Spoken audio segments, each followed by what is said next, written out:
Today we're taking you inside one of the most iconic, over-the-top, and historic places you can try in Michigan, the Grand Hotel on Mackinac Island. If you've ever wondered what it's like to actually stay here, or just want to peek inside without dropping $400 plus a night, then come along.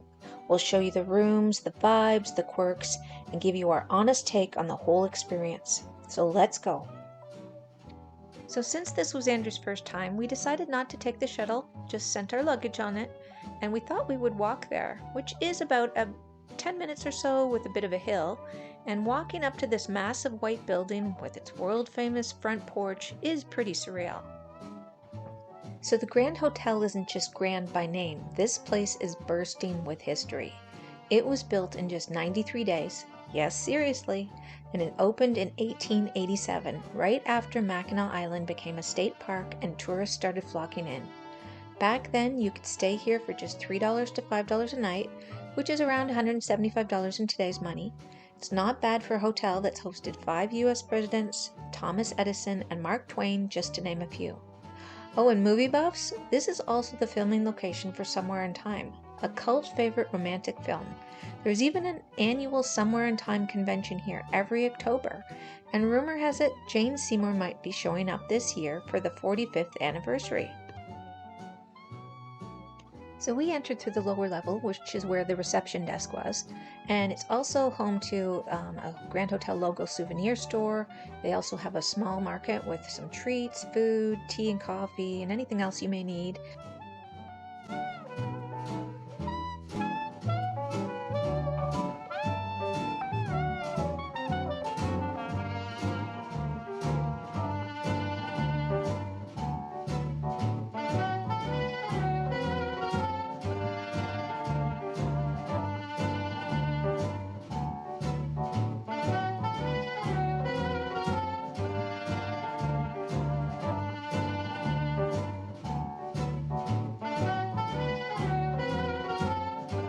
And then as we're walking further along the hallway, we've noticed they had some women's clothing stores, a lot of different items in there. They had men's clothing store.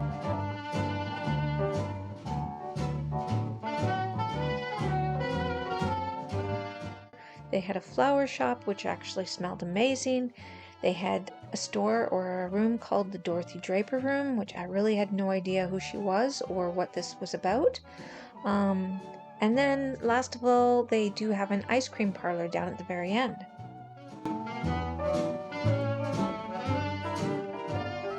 So one thing to know about the Grand Hotel is dressing up for dinner is a tradition. So if you are going in the main dining room after 6 p.m., you must put on your finer attire. And even just walking around in the main areas of the hotel after 6:30, they do also ask that you have your finer attire on.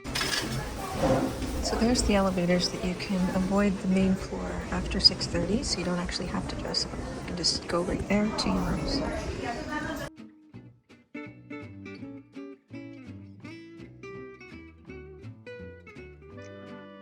Now that we're on the main floor, let's talk about what really makes the Grand Hotel pop: the decor.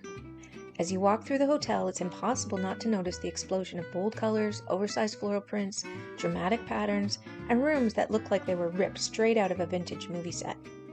Turns out that's all thanks to the legendary Dorothy Draper, who I later learned was no ordinary designer.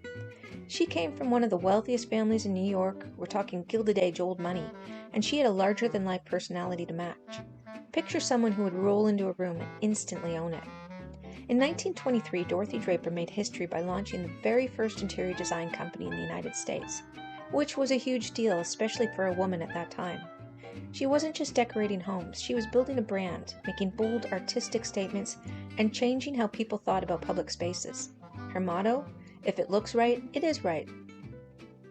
She absolutely rejected the boring beige interiors of the time and instead went for high drama, bright colors, high contrast, black and white checkered floors, massive floral prints, and confidence in every corner. Think Hollywood Regency meets candy shop explosion. And when she retired, her equally flamboyant protege Carlton Varney took over her firm, and he's the one who brought her signature style to the Grand Hotel. In fact, he redesigned the entire hotel, every hallway, sitting room, and guest room. And trust me, no two rooms are the same. Barney once said, "Wallpapers are like wrapping paper and rugs are the ribbons and bows." That pretty much sums up the vibe here, like living inside a very luxurious gift box. And if you're really into this kind of stuff, the Grand Hotel even offers a guided tour of the hotel that dives deep into the design history, color choices, and the thought process behind it all.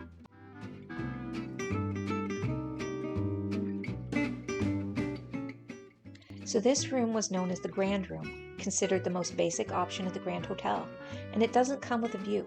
But don't let basic fool you, the room was still quite charming and pleasantly spacious. Inside you'll find a cozy setup, bottles of water, a small fridge, and everything you need for a morning coffee or an evening tea, with a comfortable chair to sit. The bed was also incredibly comfortable, and yes, the room had air conditioning, which is a must-have if it's a warm summer day on the island. In the elegant armoire, they had plush robes neatly tucked away, and in the bathroom it was surprisingly large, and it came with rose-scented toiletries, which are not exactly my favorite scent, but thankfully they did fade quickly.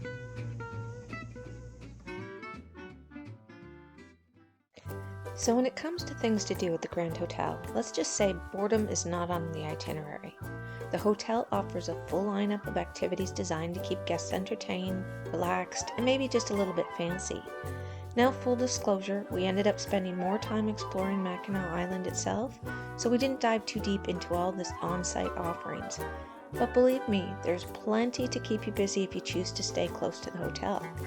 Aside from the daily events and live music, there's a beautiful outdoor pool, complete with a bar. There's mini golf, pickleball courts, and a variety of unique experiences that lean more toward the refined side of vacationing. Think cocktail making classes, watercolor workshops, a behind-the-scenes kitchen tour, and even a wine tasting experience. Some of these come with an extra fee, but for those who enjoy sipping, swirling, and sketching, it might just be worth it.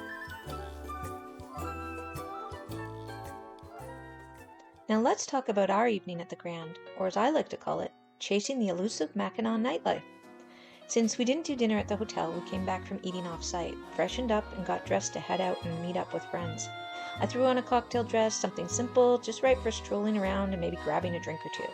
We knew the ballroom wouldn't open till 11, so around 9:45 p.m. we decided to head out and see what else was happening. Things were pretty quiet. Like, are there only a few of us still awake quiet?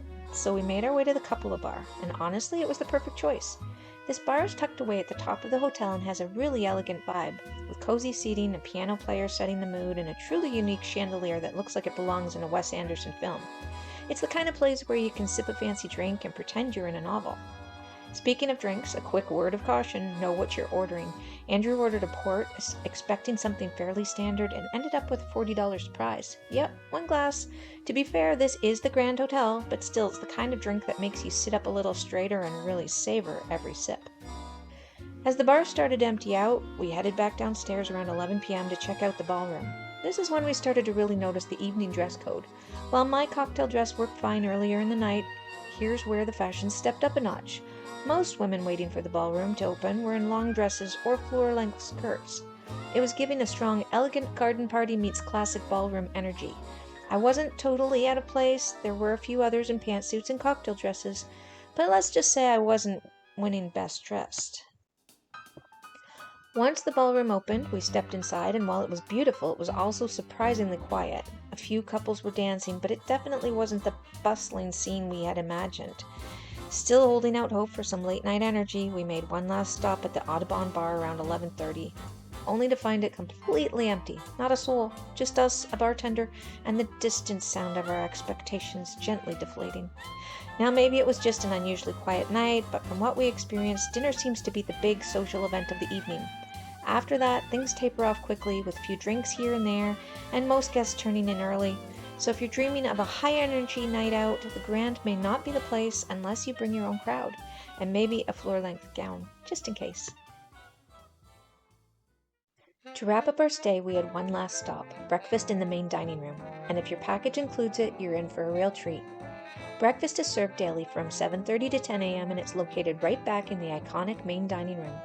Compared to dinner, it's a much more relaxed affair. Casual attire is totally fine, and the atmosphere is lively but not formal. We were leaving that day, so we rolled in around 9:30 a.m., doing our best to soak in every last moment of the Grand Hotel life. When we arrived, a live band was playing, giving the room a light, cheerful energy, and then in a bit of a surprise twist, some of the hotel staff actually began singing as well. I'm not sure what the occasion was, but it definitely made breakfast feel like a mini performance. Honestly, all that was missing was a spotlight and standing ovation. As for the food, it was excellent. You have options here. You can help yourself to the buffet, order a la carte, or do what we did and try a little of both. No judgment, it's vacation. Everything we had was fresh, well prepared, and a great final note to end our trip on. After breakfast, we packed up our things and made one last visit to the hotel's famous long front porch, soaking in those views, rocking chairs, and that classic Grand Hotel charm one more time before saying goodbye and our final reviews. Okay, just stayed at the Grand Hotel for the first time, and thoughts are it's grand. It's got its charm. They try to do the old time jazzy piano bar, gives you the feel of the 1920s, 1930s kind of thing. Everything that it is laid out to be is made to be like a big production, grand, as the name goes. It's just beautiful.